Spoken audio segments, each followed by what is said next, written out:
Stakeholders differ on new UTME cutoff marks. New UTME cutoff marks, blessing or curse to higher education. Following the announcement of new cutoff points by the Joint Admissions and Matriculation Board for higher institutions, which generated uproar in the country, some experts are calling for the reversal of the policy, just as the board explained the rationale behind the new minimum scores for admission into higher institutions. Funmi Ogundare reports.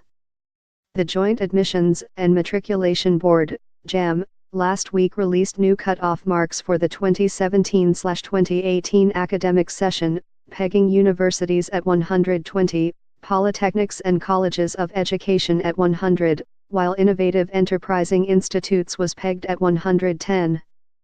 The board, however, said institutions are allowed to raise their cutoff marks above its stipulation. This decision was taken at a combined policy meeting in Abuja, on admissions into universities, polytechnics and other higher institutions in the country, where stakeholders, including vice-chancellors, rectors and provosts of higher institutions agreed that admission should close on October 15 and December 15, 2017 for first and second choice universities respectively.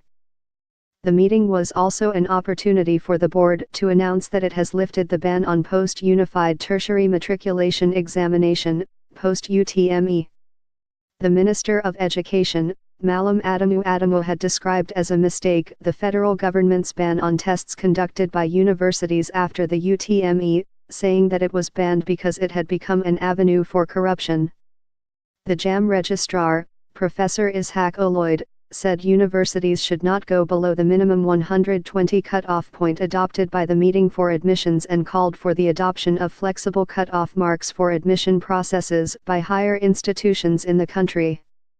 What JAM has done is to recommend, we will only determine the minimum, whatever you determine as your admission cutoff mark is your decision. The Senate and academic boards of universities should be allowed to determine their cutoff marks. The registrar said the board discovered over 17,160 illegally admitted students by higher institutions and that the body had regularized some of them.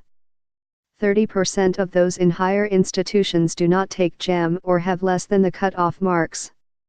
In a swift reaction, some Nigerians have expressed worry about the decision, saying that it was taken without due consideration for its implication on the quality of education in the country's tertiary institutions, while some said it would further lead to a decline in the standard of education. A parent who prefers anonymity said, "So the folks who will become teachers in future can gain admission to higher institution by merely scoring 25% in the examination, 100 out of 400 marks?" The minimum marks for admission dropped from 200 to 150 and now 100. Is 50 Indiana view? The irony is that more people are now passing WAEC, so why will more people pass WAEC but marks to get into the universities are reducing? Is there any bottom again?